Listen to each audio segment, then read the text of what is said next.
Hello everyone, a very good evening all of you. सभी को नमस्ते। गुड इवनिंग बोलने में तो पंगा है। गुड इवनिंग तो हाँ, good evening is a welcoming salutation, तो एकदम सही है। A very good evening all of you. How are you all? सभी लोग कैसे हैं? हाय पल्लवी, नमस्ते Nainish, good evening Pallavi. Okay, so let's start with the class today. आज की क्लास को हम स्टार्ट करते हैं। आज की क्लास में स्टूडेंट्स जो हम टॉपिक सबसे पहले पढ़ेंगे that is parajumbles.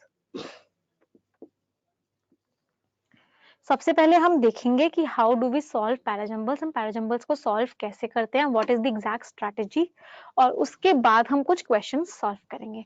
We'll solve certain questions today and we'll solve certain questions tomorrow. कुछ क्वेश्चंस हम आज सॉल्व करेंगे, कुछ क्वेश्चंस हम कल की क्लास में सॉल्व करेंगे फ्रॉम पैराजम्बल्स। दूसरी चीज, हमने कनेक्टर्स के कुछ क्वेश्चंस मैंने आप लोगों के साथ शेयर किए थे। आई will discuss all those questions. मैं आगे आने वाले टाइम में उनके क्वेश्चंस को सबको डिस्कस करूंगी। I will take extra classes for that, क्योंकि कनेक्टर्स हम थोड़ा सा पीछे हो गए हैं कनेक्टर्स में, तो एक्स्ट्रा क्लास लेके I will solve the question from connectors also. और कनेक्टर्स की थ्योरी भी हमारी बची हुई है, वो भी मैं पढ़ाऊंगी। बट आज का जो क्लास का टॉपिक है दैट इज पैराजम्बल्स। तो एक बार पैराजम्बल्स को समझते हैं और उसको करते कैसे हैं वो एक बार देखते हैं। सबसे पहले तो पैराजम्बल्स हो गया, सेंटेंस अरेंजमेंट हो गया, they are one and the same thing. अब बहुत सारे डिफरेंट पैटर्न्स के क्वेश्चंस हमें एसबीआई में मिल रहे हैं। पैराजम्बल में क्या होता है students? We are given 4 sentences. हमें 4 सेंटेंसेस दिए हुए होते हैं। I'm talking about pattern number 1. We have to arrange these 4 sentences. हमें इन चारों सेंटेंसेस को अरेंज करना होता है। कैसे अरेंज करना होता है? We have to arrange them in order to make a coherent paragraph. हमें एक कोहेरेंट पैराग्राफ बनाने के लिए, मतलब एक मीनिंगफुल पैराग्राफ बन जाए। कोहेरेंट का मीनिंग है सब कुछ रिलेटेड हो, एक ऐसा पैराग्राफ बन जाए जिसका मीनिंग हमें समझ में आए। हमें इन सेंटेंसेस को अरेंज करना है। तो आज हम इसी पैटर्न 1 की बात करने वाले हैं। We will talk of this pattern number 1 today. Now there are certain strategies, कुछ strategies होती हैं इन क्वेश्चंस को करने के लिए। सबसे पहले तो एक एक करके वो strategies को समझते हैं। स्ट्रैटेजी नंबर 1, नोट करने का मैं टाइम दे दूंगी, पहले समझते जाना। स्ट्रैटेजी नंबर 1 स्टूडेंट्स क्या होती है? You look at the options. आप ऑप्शंस को देखो।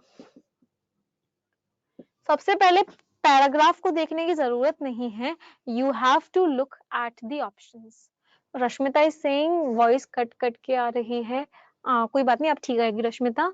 मैम पीडीएफ भी डिस्कस करेंगे। हाँ, मैं जो भी आपको पीडीएफ दूंगी, अगर वो बहुत इजी क्वेश्चंस होंगे तो आई विल सपोज कि आप लोग कर लोगे। कुछ कोई डिफिकल्ट क्वेश्चन पीडीएफ में है, देन आई विल डिस्कस, मैं उस क्वेश्चन को डिस्कस करूंगी। तो पैराजम्बल की पहली स्ट्रेटेजी क्या है? आपने ऑप्शंस को देखा and you have got 4 options. For example 4 options आए आपके पास।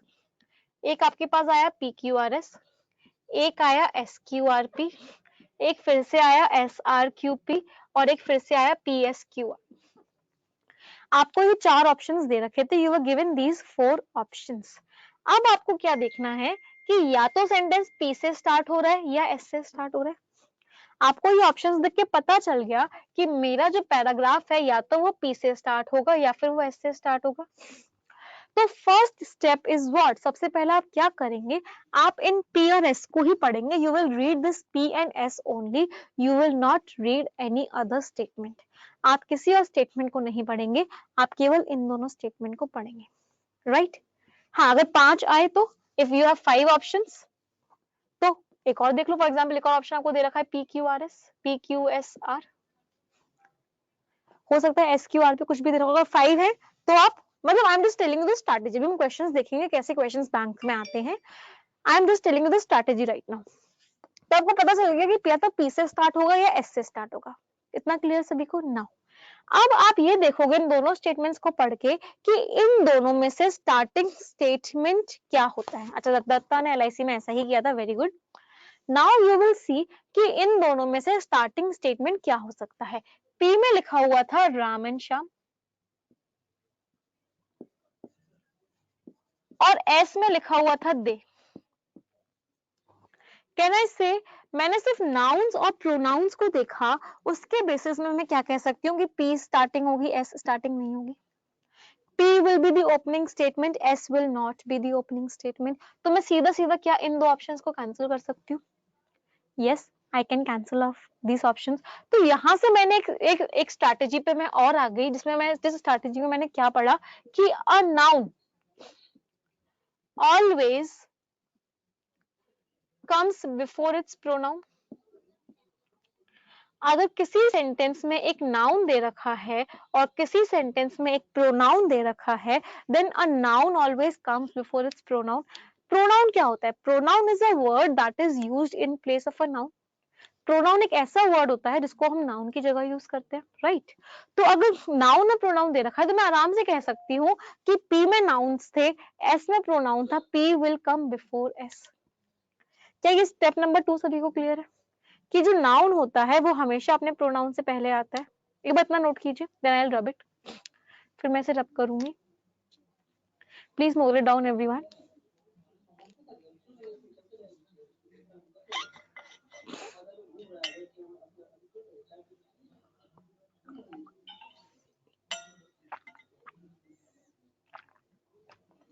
अभी मैं आप लोगों को बहुत सारी स्ट्रेटेजीज लिखवाने वाली हूँ, फिर हम सारे के सारे क्वेश्चन सॉल्व करेंगे और आप देखोगे कि इन स्ट्रेटेजीज को लगा के आप विद इन फ्यू सेकेंड्स उस क्वेश्चन के आंसर तक पहुंच जाओगे.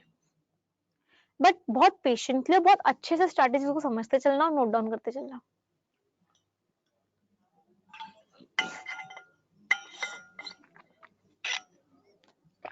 Done everyone? जैसे ही हो जाए कमेंट कर देना done, so that I get to no.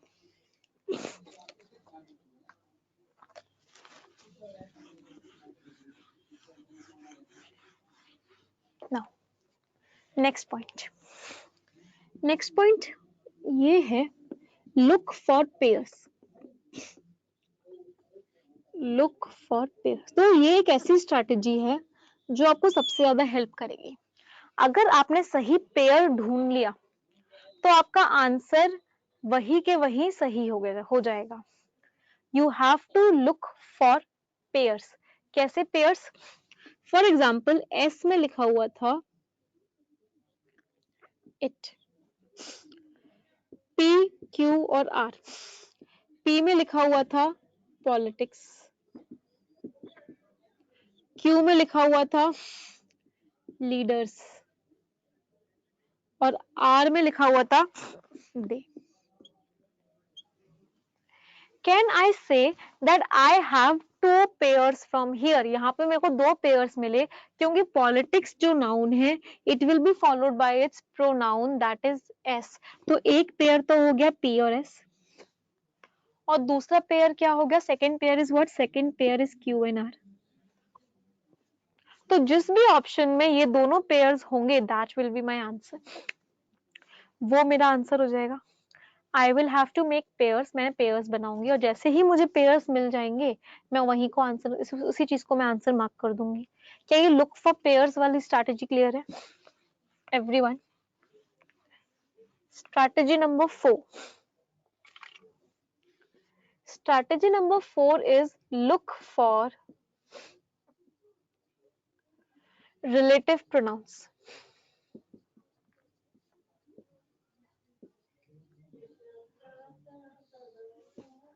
Look for relative pronouns. अब आपको क्या करना है students? You have to look for relative pronouns. What do I mean by that? We have certain pronouns. We have who, we have whom, we have which. We very clearly know that who and whom are used for, we can say men, या फिर we can say human beings, and for domestic animals. And for domestic animals. And which is used for non-living things. And other animals. Who और whom को हम human beings और domestic animals के लिए use करते हैं, विच को हम नॉन लिविंग थिंग्स और एनिमल्स के लिए यूज करते हैं. Now what I have to do is, जैसे ही मुझे for example I have 4 sentences P Q R S और एक मैंने T, I have 5 sentences P Q R S T. T में लास्ट में लिखा हुआ था मैन, S के स्टार्टिंग में लिखा हुआ था हु, Q के स्टार्टिंग में लिखा हुआ था रोबोट और R के स्टार्टिंग में लिखा हुआ था विच। क्या मैं यहां से कोई पेयर बना सकती हूँ? Can I make any pairs out of here? Yes, I can make some pairs. मैं कौन कौन सा पेयर बना सकती हूँ कि PS एक पेयर होगा और एक पेयर QR होगा, और जिस भी ऑप्शन में मुझे ये पेयर्स मिल रहे होंगे that option will be my answer. Right Radhika, right Pallavi, that option will be my answer, वही ऑप्शन मेरा आंसर हो जाएगा। तो मुझे अगर रिलेटिव प्रोनाउन अगर अपने उसमें मिल जाता है पैराजंबल में, then that is an added advantage for me. मैं उस रिलेटिव प्रोनाउन को रिलेट करके आराम से आंसर तक पहुंच सकती हूँ। राइट, अगली स्ट्रैटेजी पे आते हैं।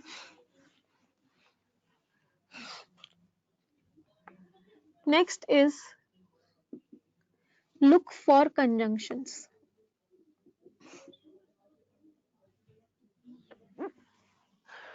अगली स्ट्रैटेजी क्या है? You have to look for conjunctions. कुछ कंजंक्शंस को देखो। अभी जब हम कंजंक्शंस टॉपिक भी पढ़ेंगे तब भी मैं इस चीज को बहुत अच्छे से पढ़ाऊंगी। Conjunctions really help you a lot. Conjunctions आपको बहुत ज्यादा हेल्प करेंगे पैराजंबल्स में। How they will help you? For example, एक जगह लिखा हुआ है बिकॉज, आपको एक स्टेटमेंट में वर्ड मिला because. You very well know कि बिकॉज से पहले रिजल्ट आता है और बिकॉज के बाद रीजन आता है। I did not come to the class because I had to go to my mother's house. I did not work hard because I was not well. I cleared the exam because I worked very hard. So because से पहले result आता है, बाद में reason आता है, तो आप आराम से पेयर बना सकते हो। आपको एक रिजल्ट मिला, एक रीजन मिला, उन दोनों का आपने पेयर बना दिया। If I speak of more words, for example, if I speak as, since, ये तीनों ही ऐसे कंजंक्शंस हैं जिनके पहले रिजल्ट आता है, बाद में रीजन आता है। और अगर मैं तीन कंजंक्शंस और लिखूं, कौन कौन से मैंने तीन कंजंक्शंस लिखे? मैंने लिखा हेंस, मैंने लिखा देयरफॉर, मैंने लिखा दस। तो इनके पहले रीजन आता है और इनके बाद रिजल्ट आता है। I worked very hard, hence I cleared the exam. I worked very hard, therefore I cleared the exam. I worked very hard, thus I cleared the exam. तो अगर मुझे ये वाले कंजंक्शंस मिले तो मैं पहले रीजन देखूंगी, बाद में रिजल्ट देखूंगी, और अगर मुझे ये तीनों कंजंक्शंस मिले मैं पहले रिजल्ट देखूंगी, बाद में रीजन देखूंगी। किसी भी स्टूडेंट को इस पॉइंट में कोई भी डाउट? Any doubt, anyone? एक बार इतना नोट कीजिए, नोट इट फास्ट, फिर हम आगे बढ़ेंगे।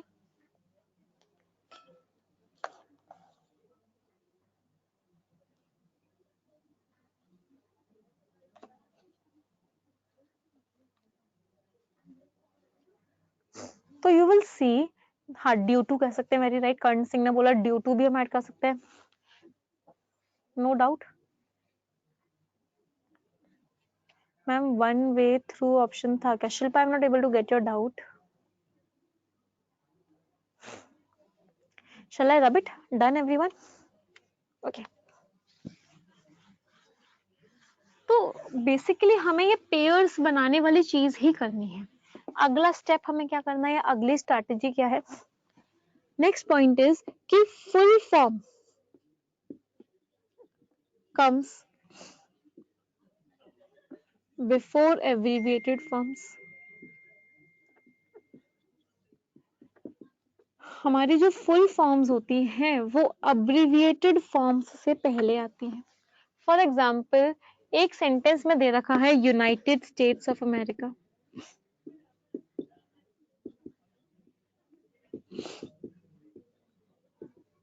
We have a statement A, और ए में क्या दे रखा है? United States of America. We have a statement B, उसमें क्या दिया हुआ है? USA. Can I say that A will come before B? A जो है बी से पहले आएगा। What is the reason? Because United States of America comes before USA, full form comes before the abbreviated forms. Apurva is asking my mail ID. It is nimisha.bansal@adda47.com. एक और point, आपका जो parajumble है it becomes very easy अगर आपको कुछ ऐसे words दे रखे हो। फॉर एग्जाम्पल आपको एक वर्ड दे रखा है फॉर एग्जाम्पल, आपको एक वर्ड दे रखा है मोरओवर, आपको एक कंजंक्शन दे रखा है हाउएवर, आपको एक कंजंक्शन दे रखा है येट। कैन आई से कि अगर ये वर्ड्स मुझे दे रखे हैं, if I am given these words, they can never be starting statements, they can never be starting statements। ये हमारे कभी भी स्टार्टिंग स्टेटमेंट्स नहीं हो सकते, हम इनसे कभी भी स्टार्ट नहीं कर सकते। What is the reason? अगर फॉर एग्जाम्पल दे रखा है तो इससे पहले कोई बात करी होगी तभी तो एग्जाम्पल दिया होगा। मोर ओवर का मतलब क्या होता है? वी आर एडिंग समथिंग, हम किसी चीज को ऐड कर रहे हैं तो एक बात होगी पहले तभी तो कुछ ऐड करेंगे। हाउएवर का मतलब क्या होता है? हमने एक बात कही उसका कुछ ऑपोजिट बोल रहे हैं तो कोई बात तो पहले होगी ना जिसका ऑपोजिट हम बोलेंगे। येट का मतलब क्या होता है? It is also contrasting connector. Contrast connector का मतलब पहले कोई बात होगी उसका कुछ ऑपोजिट येट के बाद बोल रहे होंगे। So we have to find out the starting statement. हमें स्टार्टिंग स्टेटमेंट फाइंड आउट करना है और अगर हमें सेंटेंसेस में ये वाले वर्ड्स लिख रहे हैं दिख रहे हैं, we can directly cross them. हम इनको डायरेक्टली क्रॉस कर सकते हैं कि ये तो स्टार्टिंग स्टेटमेंट्स हो ही नहीं सकते, they can never be the starting statements. कितना समझ में आया सभी को? किसी भी स्टूडेंट को यहाँ तक कोई भी डाउट हो तो please ask. Any doubts anyone till here? जल्दी से नोट कीजिए, हम कुछ क्वेश्चंस प्रैक्टिस करेंगे। Now we will practice certain questions using these strategies. इन स्ट्रैटेजीज को यूज करते हुए हम कुछ क्वेश्चंस अब प्रैक्टिस करेंगे। हाँ, ऑल्दो भी कभी स्टार्टिंग में नहीं आएगा, राइट पल्लवी ऑल्दो भी नहीं आएगा, इन स्पाइट ऑफ भी नहीं आएगा, डिस्पाइट भी नहीं आएगा। वो सारे के सारे कनेक्टर्स जो हमारे कॉन्ट्रास्टिंग कनेक्टर्स होते हैं वो कोई भी स्टार्टिंग में नहीं आएगा। हाउएवर लास्ट स्टेटमेंट हो भी सकता है, नहीं भी हो सकता। हाँ, देयर से सेंटेंस स्टार्ट हो सकता है। There is a person whom I know every is admired by everyone। There was a king start हो गया देयर से। टाइम दे रखा हो तो, हाँ टाइम दे रखा है तो कभी कुछ भी आ सकता है। कोई डाउट किसी को? नहीं तो computer ji please open the PPT. Okay, now we have a parajumble. हमारे पास एक पैराजंबल है यहाँ पे। पहले I want all of you to try this question. पहले मैं चाहूंगी आप लोग खुद से इस क्वेश्चन को ट्राई करें, then I will discuss it. फिर मैं इसको डिस्कस करूंगी। कोई बात नहीं Aditi, you can view this video. आप इस वीडियो को बाद में देख सकते हो, मैं भी समझाऊंगी, मैं किसी समझा के करूंगी। पहले आप लोग खुद से इस क्वेश्चन को ट्राई करने की कोशिश कीजिए एवरीवन।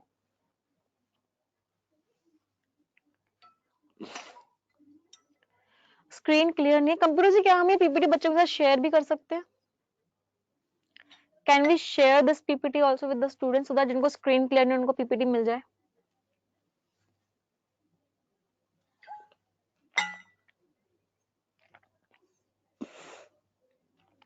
यही दीपक 01, Deepak 01।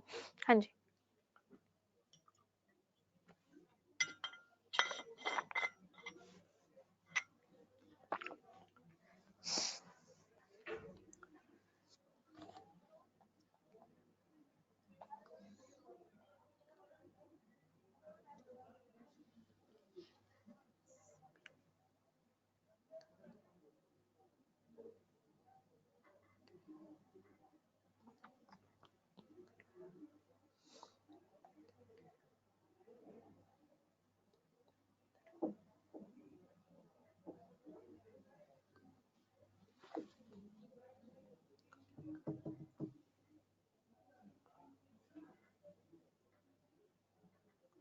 Parajumble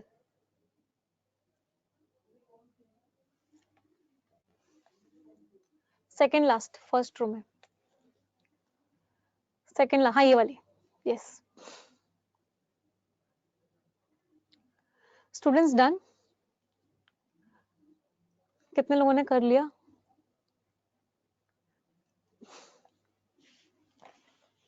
okay, let us look at this question. एक बार इस क्वेश्चन को देखते हैं।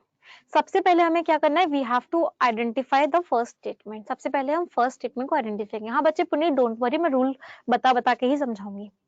तो देखो इससे मुझे समझ में आ रहा है या तो मेरा एस स्टार्टिंग स्टेटमेंट होगा या क्यू स्टार्टिंग स्टेटमेंट होगा। I looked at the options, और ऑप्शंस को देख के मुझे लगा कि either s will either s will be the starting statement और q will be the starting statement। तो सबसे पहले मैंने c को s को पढ़ा। s में लिखा हुआ है the term लपंका carried a sardonic connotation। what do you mean by sardonic? sardonic का मीनिंग होता है कि हम अपने आप को ही अच्छा समझ रहे हैं, सामने वाले को कुछ भी नहीं समझ रहे। अगर मैं बोलूं he has a sardonic smile, तो sardonic का मतलब क्या, he only thinks himself as important, he considers no one else as important। वो सिर्फ अपने आप को important समझता है, सामने वाले को important नहीं समझता। From the words earlier used for the children's game known in English as tag, मुझे कुछ भी ऐसा नहीं मिला। मैंने एक बार फिर से Q स्टेटमेंट पढ़ा। Q में लिखा हुआ है a common German practice in occupied Poland was to round up random civilians on the street of Polish cities। Round up का मीनिंग क्या होता है, इकट्ठा करना। तो जर्मन में कॉमन जर्मन प्रैक्टिस क्या थी कि सारे के सारे सिविलियंस को पॉलिश सिटी, पोलैंड की सिटीज पे इकट्ठा कर लेते थे ना। अब सारे सेंटेंसेस पढ़ते हैं। सबसे पहले मैंने पी सेंटेंस पढ़ा। पी में मुझे एक इंफॉर्मेशन दी गई है। कैन आई से कि a kind of information is given in P. P में मुझे एक इंफॉर्मेशन दी गई है कि 1942 से 1944 के बीच में, 1942 से 1944 के बीच में there were approximately 400 victims of this practice daily in Warsaw, कि 400 victims थे और वो thousands हो रहे थे। ये मुझे पी में दिया हुआ है, राइट। मैंने क्यू स्टेटमेंट पढ़ा। क्यू में दे रखा है कि एक कॉमन जर्मन, एक जर्मन प्रैक्टिस के बारे में बताया गया है। We are told of a German practice in Q. मैंने एल आर पढ़ा। आर में मुझे एक एग्जाम्पल दिया हुआ है। किस चीज का एग्जाम्पल दिया हुआ है, मुझे इस वाले इंफॉर्मेशन का एक एग्जाम्पल दिया हुआ है कि एक पर्टिकुलर दिन 3000 मेन थे। मुझे तो वो कौन सा वर्ड मिला, अभी हमने एक स्ट्रैटेजी में पढ़ा था कि अगर हमें फॉर एग्जाम्पल वर्ड मिल जाता है तो हमारे लिए एडेड एडवांटेज होता है। पी में मुझे एक इंफॉर्मेशन दी हुई है, आर में मुझे एक एग्जाम्पल दिया हुआ है। कैन आई से कि P R will be a pair, एक जो मेरा पेयर है वो पी आर होगा, राइट। इतना समझ में आया। एस में पढ़ा। एस में दिया हुआ है द टर्म लपंका। क्यू में मुझे एक जर्मन प्रैक्टिस के बारे में बोला गया। एस में मुझे उस जर्मन प्रैक्टिस का नाम बता दिया गया लपंका। एस में मुझे उस जर्मन प्रैक्टिस का नाम बता दिया गया लपंका। कैन आई अगेन से कि Q S will also be a pair, Q S भी एक पेयर होगा। आंसर क्या हो गया, पी आर पेयर ढूंढो। पहले कौन कौन से ऑप्शंस में है, केवल दो ऑप्शंस में है, सी में है और डी में है। अब डी में एक और पेयर मिल गया क्यू एस, तो आंसर इज ऑप्शन नंबर सी।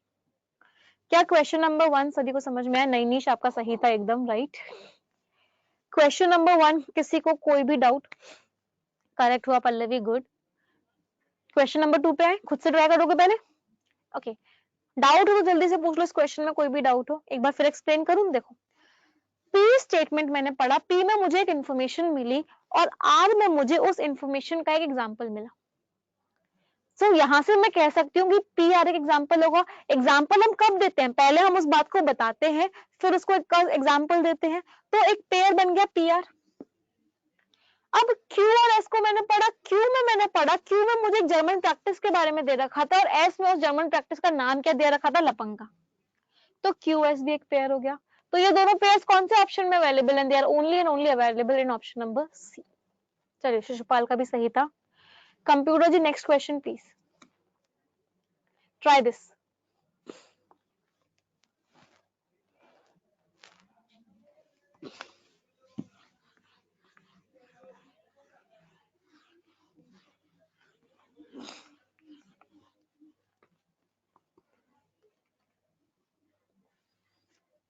पूछ लीजिए आदित्य, क्या प्रॉब्लम है आपको?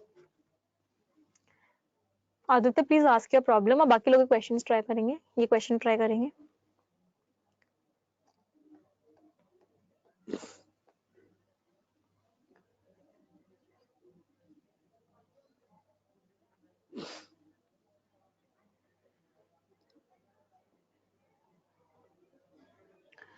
ओके, प्रियंका ने मुझे आंसर दे दिया है।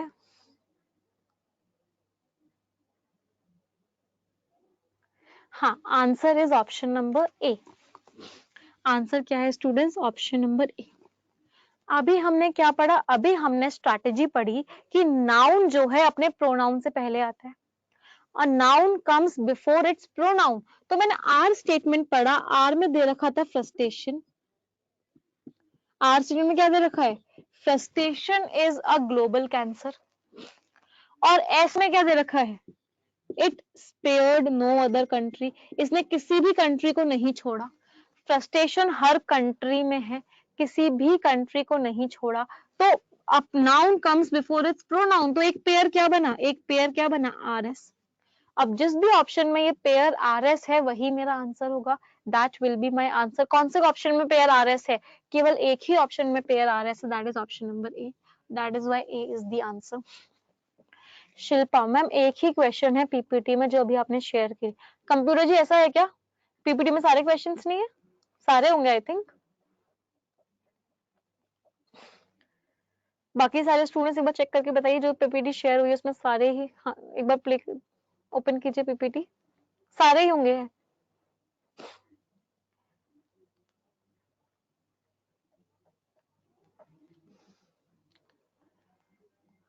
एक बार ओपन करना है इसे।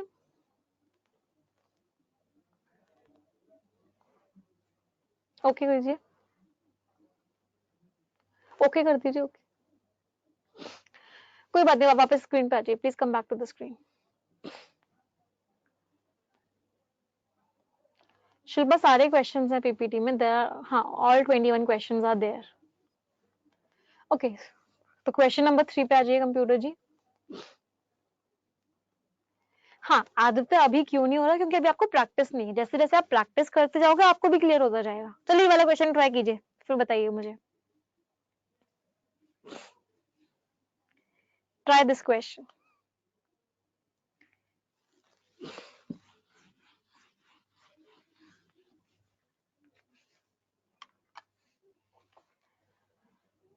पीपीटी मैंने बच्चे हैंड्स आउट पे शेयर कर दी है। अगर नहीं मिलती आपको पीपीटी, मैं टेलीग्राम ग्रुप पे भी शेयर कर देती हूँ। आप भी क्वेश्चन ट्राई कीजिए। I am sharing it on the Telegram group also.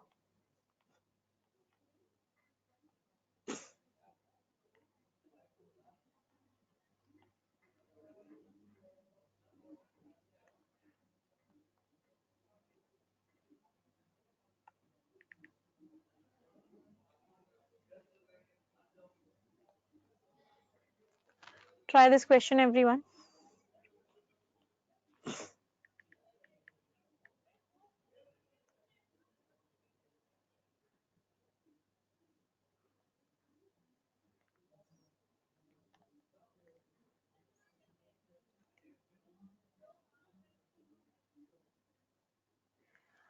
I have shared this PPT in the Telegram group also. आपको वहां पर भी मिल जाएगी।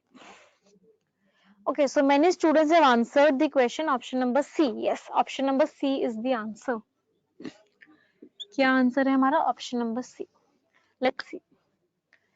कैन आई से, अगर मैं ऑप्शंस देखूं, क्या मैं कह सकती हूँ कि P से भी, P also cannot be the starting statement और Q भी starting statement नहीं हो सकता? P भी starting statement नहीं हो सकता, Q भी starting statement नहीं हो सकता। What is the reason? P statement पढ़ो। The real purpose underlying this maxim, real purpose underlying this maxim, कौन सी maxim भाई? पता ही नहीं। मैक्सिम का मतलब होता है कहावत। कौन सी मैक्सिम? पता ही नहीं है, तो पी से तो स्टार्ट हो ही नहीं सकता, क्योंकि पी में दिस एक मैक्सिम लिखा हुआ है। क्यू पढ़ो, he has with in him. Q किससे स्टार्ट हो रहा है? ही से। क्यू भी स्टार्टिंग नहीं हो सकता, तो क्यू भी गया। एस पढ़ो, एस किससे स्टार्ट हो रहा है? इट से। एस भी प्रोनाउन से स्टार्ट हो रहा है, जबकि स्टार्ट तो नाउन से होना चाहिए था। तो पी, क्यू और एस तो ऑटोमेटिकली चले गए। तो आंसर क्या बचा? आंसर एक ही बचा, ऑप्शन नंबर सी, जाके जहां पे किससे स्टार्ट हो रहा है? आर से। Option number C is the answer. ये तो इजी था, बहुत आसान था।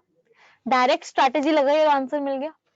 Man is something much greater than an intelligent being using his intellect to make newer inventions from time to time. He has within him a spirit which is ever exhorting him. Exhorting him का मतलब होता है encouraging him. इसके अंदर एक ऐसी ताकत है जो उसे हमेशा encourage करती है कि अपनी needs को cut करो, अपनी needs को कम करो और खुश रहना सीखो जो भी आपके पास है. In fact, this I would like to tell you also guys, जितना भी है आपके पास, start living, start being happy for it. एक चीज होती है, one word we have a word gratitude.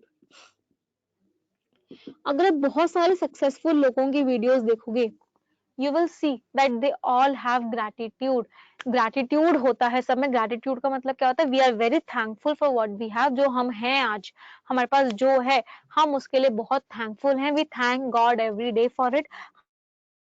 दिन बहुत thanks करते हैं and आगे बढ़ने के लिए मेहनत कभी नहीं रुकती, बट जो है उससे खुश भी नहीं, खुश नहीं है बिल्कुल भी. Learn to remain happy. खुश रहना सीखो हमेशा. क्या can I expect this from you guys कि हर कोई खुश रहना सीखेगा? देखो स्टूडेंट्स, लाइफ में मोटिवेशन डिमोटिवेशन चलता रहेगा, होता रहेगा, चलता रहेगा, होता रहेगा. कभी अच्छी चीजें होंगी, कभी बुरी चीजें होंगी, कभी चैलेंजेस आएंगे, कभी ट्रबल्स आएंगी, कभी प्रॉब्लम्स आएंगी, कभी हैप्पीनेस आएगी. But one thing that is you all have to maintain every time is what, that you should remain happy. हमेशा खुश रहो, हमेशा. चलिए, अनुड सिंह, मैं हमेशा खुश रहता हूँ. Yes, one should always be positive. हमेशा बी पॉजिटिव.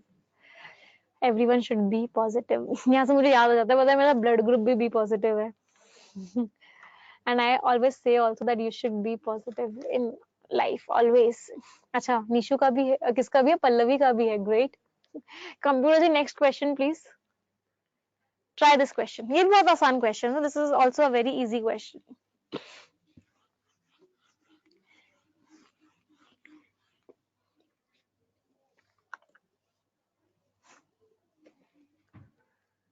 ये भी बहुत आसान क्वेश्चन है. बहुत सारे बच्चों का है B positive. Karna Singh, Nishu, Sandeep.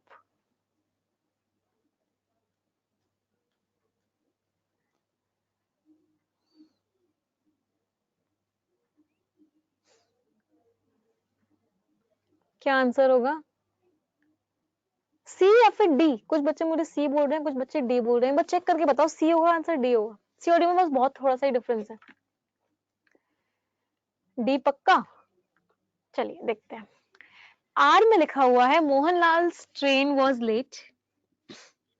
Are में जो नाउन्स है मेरे पास, दे आर मोहनलाल या मोहनलाल की train, and it reached Kolkata. And Kolkata, right?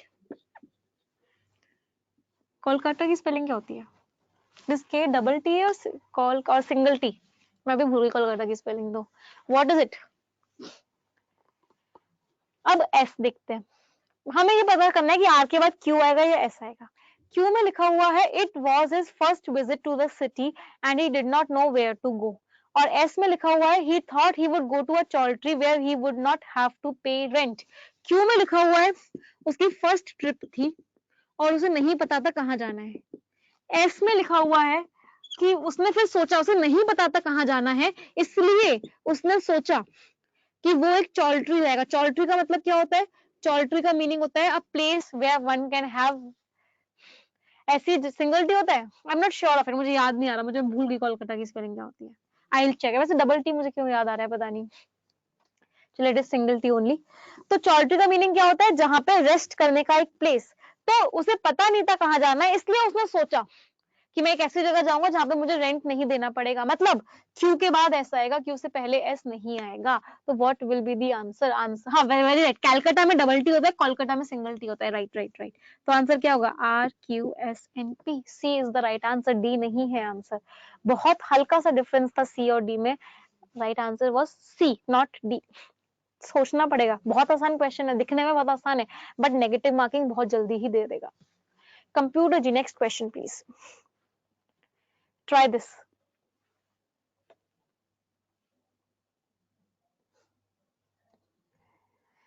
चलिए, नितेश का करेक्ट था. गुड नितेश.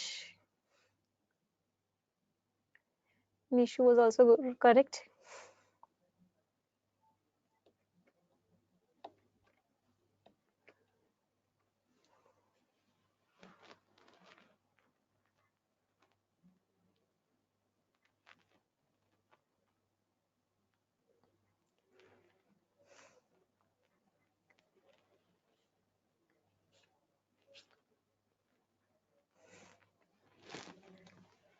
हाँ जी, क्या आंसर होगा इसका? कुछ बी बोल रहे हैं, कुछ सी बोल रहे हैं। What will be the answer? ये तो बहुत आसान क्वेश्चन है, you can answer it within seconds. आप within seconds में इसका आंसर दे सकते हो. Answer is what? Answer is option number B. इस क्वेश्चन का आंसर क्या है? Answer is option number B. Let's see this. एक बार इसको देखते हैं. सबसे पहले मैंने पी स्टेटमेंट पढ़ा, and slowly you reach the pinnacle. Pinnacle का मतलब क्या होता है? Top most. आप सेल्फ अवेयरनेस की एकदम हाइट पे पहुंच जाते हो, experiencing a unity with in all life. आपकी पूरी जिंदगी में एक यूनिटी आ जाती है, जिंदगी के साथ आपको एक यूनिटी मिल जाती है. कैन आई से P can not be the starting statement? P मेरा स्टार्टिंग स्टेटमेंट नहीं हो सकता. Why? Because it is starting with a conjunction and. क्योंकि एंड कंजंक्शन से स्टार्ट हो रहा है और एंड से तो स्टार्ट हो ही नहीं सकता. एंड कब होता है? And is a connector of two sentences. दो सेंटेंस को कनेक्ट करता है एंड, मतलब एंड स्टार्टिंग नहीं हो सकती. क्यों पढ़ा? If you transform your energy positively it naturally becomes compassion and love. अगर आप अपनी एनर्जी को पॉजिटिवली ट्रांसफॉर्म करते हो तो कंपैशन मतलब काइंडनेस. आप सबके लिए बहुत काइंड हो जाते हो, बहुत प्यार जाता है. क्यों? मुझे लग रहा है कि Q can be the starting statement. अभी मुझे नहीं पता, बट मुझे लग रहा है कि क्यू स्टार्टिंग स्टेटमेंट है. आर पढ़ा. Once you experientially are a part of everything, then nobody needs to teach you morality. एक बार आप हर चीज का पार्ट बन जाते हो तो कोई भी आपको मोरालिटी टीच नहीं करता. मुझे अभी भी लग रहा है कि हो सकता है आर भी स्टार्टिंग स्टेटमेंट हो. I am not sure of it, but R भी स्टार्टिंग स्टेटमेंट हो सकता है. मैंने एस पढ़ा. Then you can do something to improve the situation but without anger. Then S किससे स्टार्ट हो रहा है? देन से. कैन आई से कि आर और एस एक पेयर होगा? कैन आई से कि R and S will be a pair? क्यों आर और एस एक पेयर होगा? आर में लिखा हुआ एक बार आप सबका पार्ट बन जाते हो और उसके बाद आप सिचुएशन को इंप्रूव करने के लिए कुछ कर सकते हो. R and S is a pair. तो मेरे पास दो ऑप्शंस हैं जिसमें आर और एस पेयर है. कौन कौन से दो ऑप्शंस है? I have option D. एक मेरे पास ऑप्शन बी है और एक मेरे पास ऑप्शन डी है. अब मुझे इन दोनों में चेक करना है कि इन दोनों में कौन सा सही होगा. तो पहले मैंने बी ऑप्शन पढ़ा, Q P R S. If you transform your energy positively it naturally becomes compassion and love. इसके बाद मैंने Q के बाद P पढ़ा, and slowly you reach the pinnacle of self awareness expecting a unity within all life. P के बाद मैंने R पढ़ा, once you experientially are a part of everything then nobody needs to teach you morality. Can I say again कि P R एक भी pair होगा?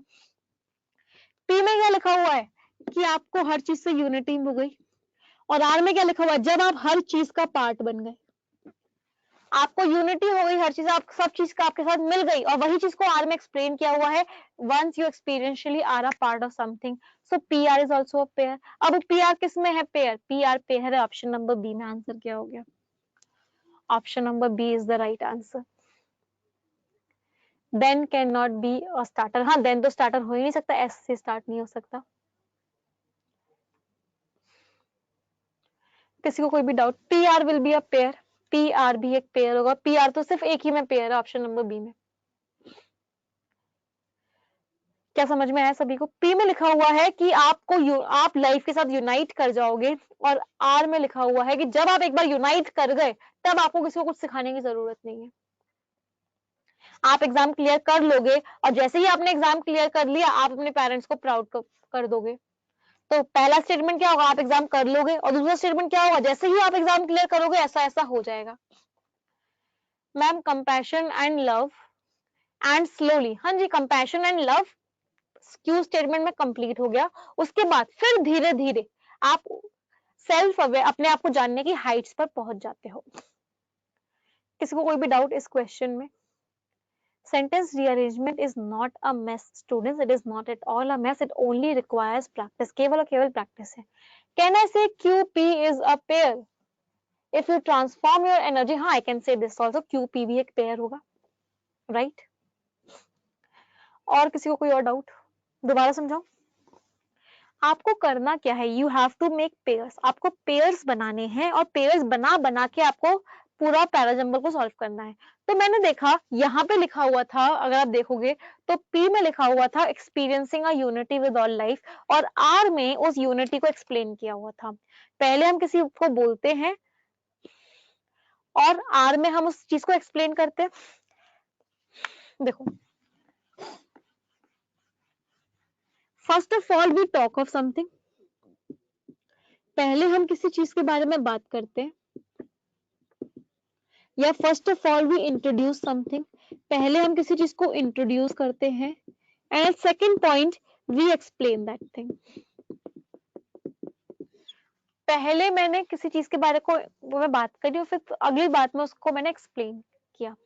सो जैसे ही मैंने टॉक ऑफ समथिंग, मैंने किसी के बारे में बात करी, मैंने किसके बारे में बात करी है P में, मैंने P में बात करी यूनिटी ऑफ लाइफ की, यूनिटी विद लाइफ के बारे में, और R में मैंने क्या बोला, उस यूनिटी को एक्सप्लेन किया कि अगर वो यूनिटी हो जाएगी तो उससे क्या होगा कि no one will teach you morality, आपको कोई भी मॉरल वैल्यूज और एथिक्स वो सब नहीं सिखाएगा। तो मैं कह सकती हूँ कि PR is a pair, PR एक पेयर है। वंस से स्टेटमेंट स्टार्ट हो सकती है, हाँ जी बिल्कुल हो सकती है, वंस से स्टेटमेंट स्टार्ट हो सकती है। Once there was a king, once you start practicing this, once से एकदम स्टार्ट हो सकती है, कोई भी दिक्कत नहीं है वंस से स्टार्ट करने में। आप किसी को कोई डाउट पूछ लो, और कोई भी डाउट हो तो I will explain it again, मैं फिर से समझाने के लिए रेडी हूँ। नहीं, computer ji next question, try this.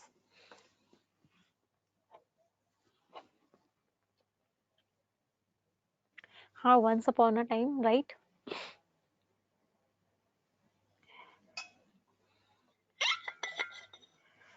Try question number 6 now.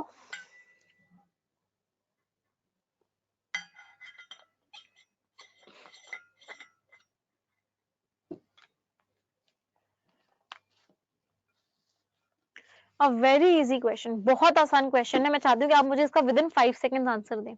You answer this question within 5 seconds.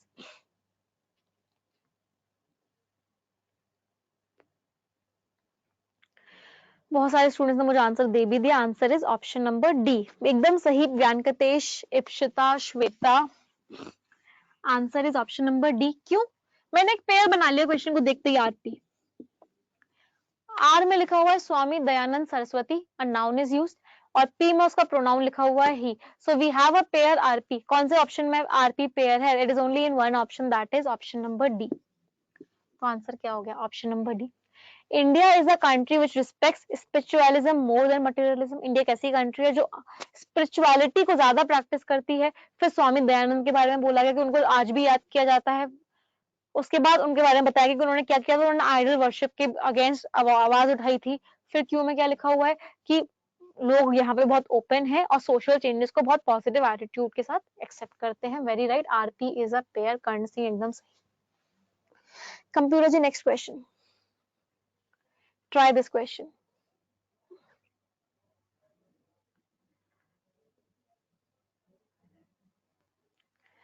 Dutta, what is your name Datta? आपका सिर्फ दत्ता शो करता है, I always forget your name. जल्दी से ये वाला, इतनी जल्दी भी नहीं बताना। नैनिश पहले एक बार पढ़ लो। अच्छा, राया, नैनिश पहले पढ़ लो क्वेश्चन फिर बताना, इतनी जल्दी आंसर मत दो।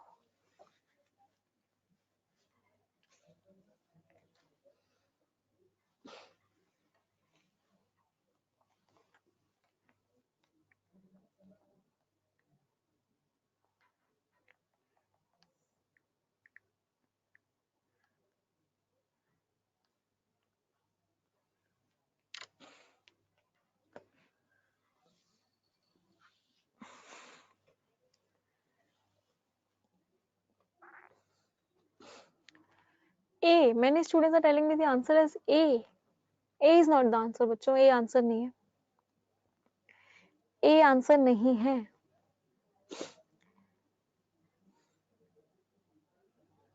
अच्छा चलो एक बार पढ़ते हैं। लेट्स रीड द ऑप्शंस, या let's read the sentences first. P में क्या लिखा हुआ है? For that we need people who possess not only high skills but high values as well. कोई चीज है जिसके लिए हमें ऐसे लोग चाहिए जिनके पास हाई स्किल्स ही ना हो, साथ के साथ हाई वैल्यूज भी हो। वी डू नॉट नो किस चीज के लिए, बट कोई ऐसी चीज है जिसके लिए हमें ऐसे लोग चाहिए जिनके पास हाई स्किल्स ही ना हो, हाई वैल्यूज भी हो।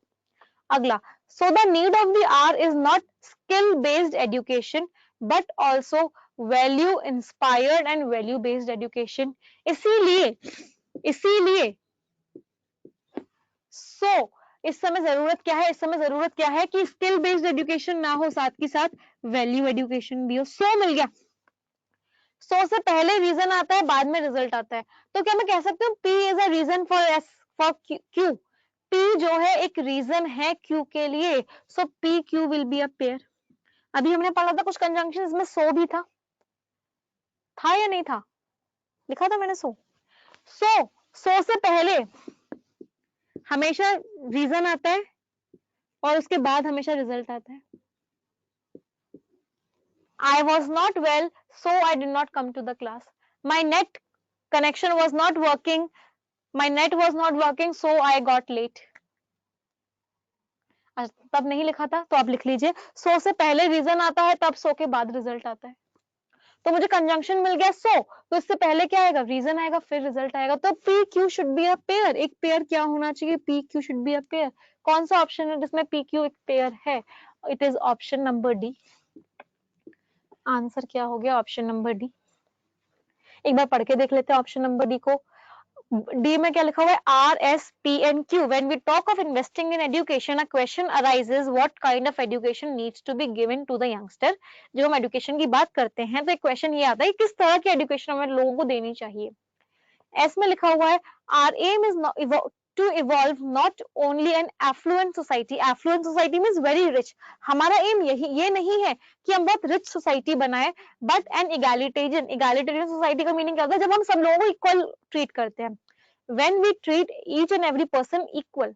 तो हमारा एम सिर्फ एफ्लुएंट सोसाइटी बनने का नहीं है, रिच सोसाइटी बनने का नहीं है। हमारा एम क्या है? इक्वल सोसाइटी, जहां पे इक्वालिटी बहुत इंपॉर्टेंट है, ऐसे सोसाइटी बनने का है। ह्यूमन एंड कंपैशनेट, बहुत काइंड सोसाइटी बनने का हमारा एम है। फॉर दैट, और ऐसी सोसाइटी बनने के लिए हमें क्या चाहिए? फॉर दैट, और ऐसी सोसाइटी बनने के लिए हमें वो लोग चाहिए जिनकी हाई स्किल्स ही ना हो, हाई वैल्यूज भी हो। इसीलिए नीड ऑफ द आर क्या है? नीड ऑफ द आर यही है कि हम स्किल बेस्ड एजुकेशन लाएं, ना कि केवल स्किल बेस्ड एजुकेशन लाएं, वैल्यू इंस्पायर्ड और वैल्यू बेस्ड एजुकेशन भी लेके आए। हाँ जी, हाँ, पेयर बनाने के तुरंत बाद आंसर क्लिक नहीं करना है। पेयर बनाने के बाद पूरा पढ़ के भी देखना है कि वो पूरा ठीक बन रहा है या नहीं बन रहा। कोई बात नहीं रिजवान, डोंट गेट डिमोटिवेटेड। आज हम बहुत सारे क्वेश्चंस प्रैक्टिस कर रहे हैं, कल की क्लास में फिर से क्वेश्चंस प्रैक्टिस करेंगे, फिर आप खुद से करेंगे। तो धीरे, अभी भी टाइम है, धीरे धीरे प्रैक्टिस करते रहोगे तो आंसर सही होते जाएंगे। Okay, Harpreet is asking ma'am why R Q can't be a pair. R Q अगर आपने पेयर बना दिया तो पी को कहाँ फिट करोगे? Where will you fit P? ठीक है, मैंने आपकी बात मानी, आपने आर क्यू एक पेयर बना दिया, then where will you fit P? आप पी को क्या कभी कहीं फिट कर पाओगे? आर क्यू एक पेयर है तो। और किसी को कोई डाउट नहीं है? Okay computer ji, next question please. चलिए, हमारे पास टाइम नहीं, हमें रूट वर्ड्स भी डिस्कस करने हैं, तो स्टूडेंट्स बाकी के क्वेश्चंस आप ट्राई करेंगे। I will give you the answers. मैं आप लोगों को आंसर्स दे दूंगी, कोई भी डाउट होगा तो आप मुझसे पूछेंगे। और कल की क्लास में हम, आज तो हमने बहुत सिंपल पैटर्न के क्वेश्चंस डिस्कस किए हैं, पैरा जंबल्स के। कल की क्लास में हम डिफरेंट पैटर्न्स के क्वेश्चंस डिस्कस करेंगे। ठीक है, जिनको टेलीग्राम का लिंक नहीं मिला है, प्लीज प्लीज प्लीज मुझे पर्सनल टेलीग्राम पर मेल कर पूछ लेना और अपना आईडी या ऑर्डर आईडी कुछ शेयर कर देना। I will share the Telegram link. मैं टेलीग्राम लिंक शेयर कर दूंगी। Now coming to the root words. Computer ji please remove the PPT. Computer ji please remove the PPT. Ma'am it's Vyankatesh, not Vyankatesh. मुझे ठीक है, that is better, I will call you Venky. हाँ, वो ज्यादा अच्छा है। Coming back, now let's discuss certain root words. आज के अब रूट वर्ड्स डिस्कस कर लेते हैं।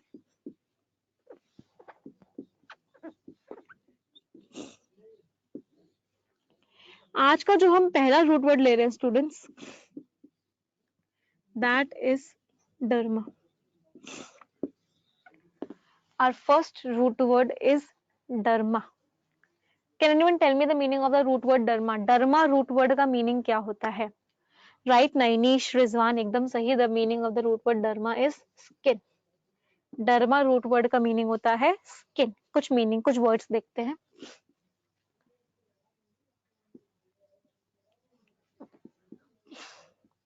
अच्छा, I want to give you guys one responsibility. आप सभी की रिस्पॉन्सिबिलिटी है, या जिसको भी सबसे पहले दिखे, जैसे ही क्लास अपलोड हो जाएगी आप मुझे एक ग्रुप पे मैसेज कर दोगे, ma'am class has been uploaded. जैसे ही कोई भी क्लास अपलोड होती है आप मुझे एक बार ग्रुप पे मैसेज कर दोगे, कोई भी जिसने सबसे पहले देखी कि क्लास हैज बीन अपलोडेड, जिससे बाकी स्टूडेंट्स को भी पता चल जाए कि क्लास अपलोड हो चुकी है, तो एक कंफ्यूजन ना हो कि क्लास अपलोड हुई है या नहीं हुई है। तो जैसे ही कोई भी क्लास अपलोड होती है तो you will message it on the group. Words देख लेते हैं।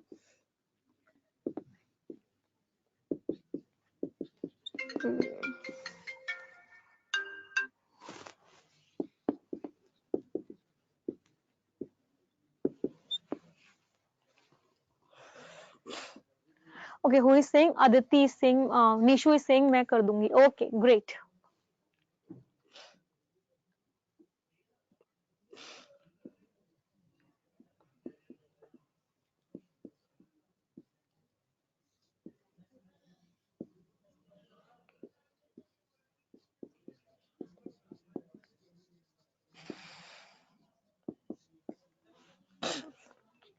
Let's discuss this 6 words. पहले ये 6 words discuss करते हैं.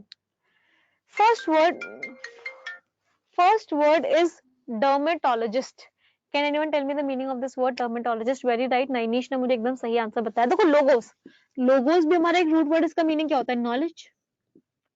Logos is a root word जिसका मीनिंग होता है नॉलेज, और डर्मा का मीनिंग है skin.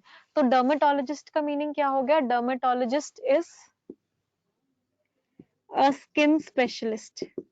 Dermatologist is what? Dermatologist is a skin specialist.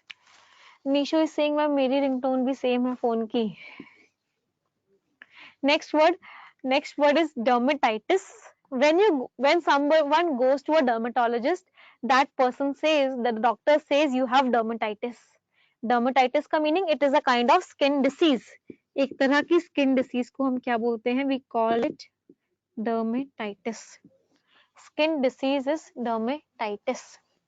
Epidermis, epi means outer, और endo का meaning क्या होता है? inner. epi का मतलब outer, endo का meaning inner. So epidermis का meaning क्या हो गया? outermost layer of skin. Epidermis is outermost layer of skin. And endodermis, endodermis क्या हो गया? endodermis is inner layer of skin. जो स्किन की अंदर की लेयर होती है उसको हम एंडोडर्मिस बोलते हैं, जो स्किन के बाहर की लेयर होती है उसको हम एपिडर्मिस बोलते हैं. Next word पैकिडर्म. पैकिडर्म हम उन एनिमल्स को बोलते हैं जिनकी बहुत थिक स्किन होती है. Pachyderm are those animals which have a very thick skin. वो एनिमल्स जिनकी बहुत थिक स्किन होती है they are known as pachyderms. For example crocodile, for example elephant, for example rhinoceros, for example hippopotamus. All of them are pachyderms. अच्छा tell मी, हमारा thick skin एक idiom भी होता है. What is the meaning of it?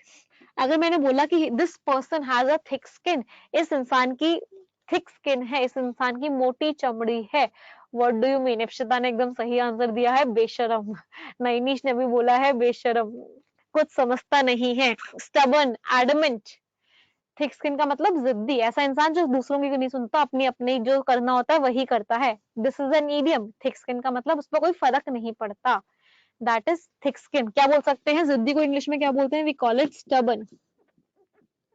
We call that person as adamant. Stubborn बोल सकते हैं, या फिर हम एडमेंट बोल सकते हैं, शेमलेस बोल सकते हैं, बोल्ड, बोल्ड नहीं बोल सकते. कर्ण सिंह. स्टबर्न की स्पेलिंग STOBBORN. टैक्सीडर्मिस्ट, इसका मीनिंग बताओ. चलो tell me the meaning of the word taxidermist. और मुझे लग रहा है आप बता दोगे. टैक्सी, टैक्सी का काम क्या होता है? What is the meaning of the word taxi? हाँ, एडिटोरियल का आर्टिकल मैं अभी आपको बताऊंगी Priyanka. In fact I will message it on the group में, ग्रुप पे मैसेज कर दूंगी कि आज का एडिटोरियल मैं किसी रीजन की वजह से नहीं पढ़ पाई, मैं अभी थोड़े टाइम में रीड करके आई विल मैसेज कि आपको कौन सा आर्टिकल पढ़ना है। टैक्सी, टैक्सी का मीनिंग क्या होता है? What do you mean by taxi? Taxi का काम क्या होता है? नकली प्राणी बनाने वाला। टैक्सी का मतलब क्या होता है? एक जगह से दूसरी जगह ले जाना। What does a taxi do? Taxi takes a person from one place to other place. और डर्मा का मीनिंग क्या है? स्किन। तो ऐसा इंसान जो स्किन को एक जगह से दूसरी जगह ले जाता है, वो इंसान जो स्किन को एनिमल्स के ऊपर से हटा के उनको ऑब्जेक्ट्स के ऊपर लगा देता है। लेदर बैग्स आते हैं, लेदर वॉलेट्स आते हैं, लेदर शूज आते हैं। A person who mounts the skin of animals onto objects, such a person is known as taxidermist. taxidermist का meaning, what is the meaning of taxidermist? अच्छा note कर लिया आप लोगों ने? So taxidermist का मीनिंग क्या हो गया? A person who mounts the skin of animals onto objects. A person who mounts the skin of animals onto objects. ऐसा इंसान जो एनिमल्स की स्किन को ऑब्जेक्ट्स के ऊपर चढ़ाता है, उसको हम क्या बोलते हैं? We call that person as taxidermist. Dermatitis का मीनिंग था students, is a skin disease. Dermatitis is a skin disease. Shall I rub them? रब कर दूं? नोट कर लीजिए एक बार जल्दी से।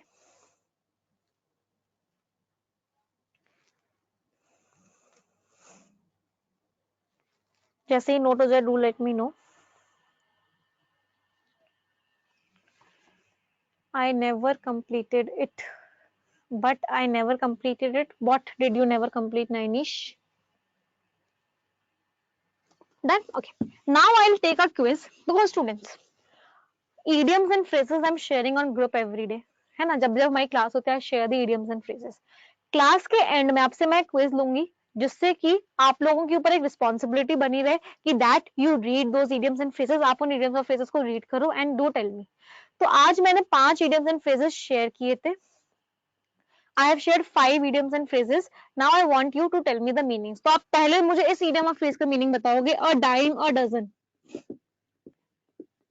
A dime a dozen. What is the meaning? इसका meaning क्या है? और दूसरा a chip on the shoulder. Tell me the meanings of these two idioms fast.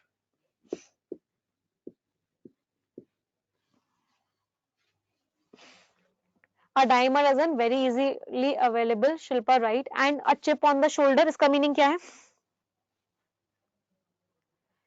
Right, Harpreet. A regret of a past activity, upset on something happened in past. Dime a dozen का मतलब ऐसी चीज जो बहुत ज्यादा easily available है, बहुत ज्यादा common है. Chip on the shoulder, shoulder के ऊपर कुछ रख दिया, मतलब कुछ पुरानी गलतियां कर दी थी. You have done something wrong in the past and you are regretting over it. You have a regret for them. Past से परेशान होना. राइट. तीसरा वाला जो हमने डिस्कस लिखा था that was a damp squib. A damp squib इसका मीनिंग क्या था? A damp squib, what is the meaning of this? Harpreet ने मुझे सही आंसर दिया है कंप्लीट फेलियर, एकदम failure. Then we had to a doubting Thomas and a drop in the bucket. A doubting Thomas,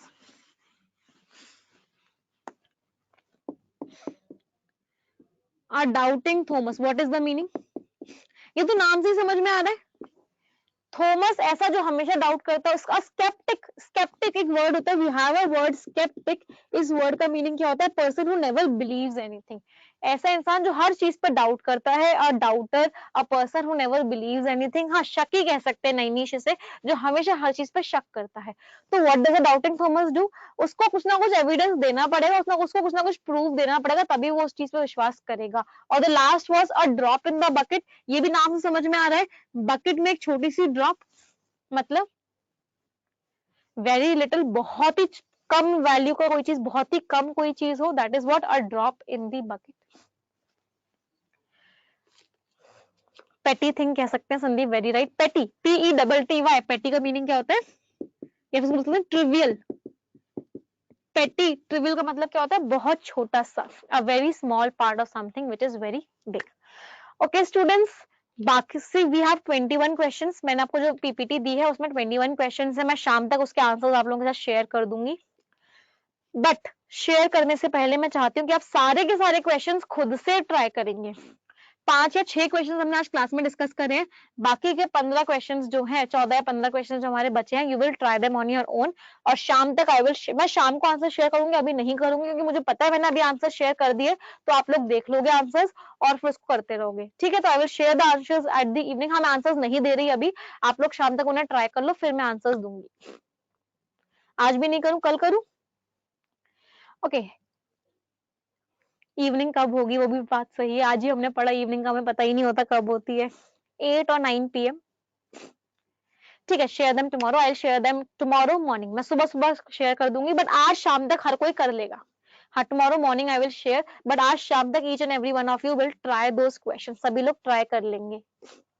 thank you very much everyone. 2 sentences सभी लोग मिलके बोलेंगे। Ready? 1 2 3 and go. English is a very easy language, I am very good at English. Thank you everyone.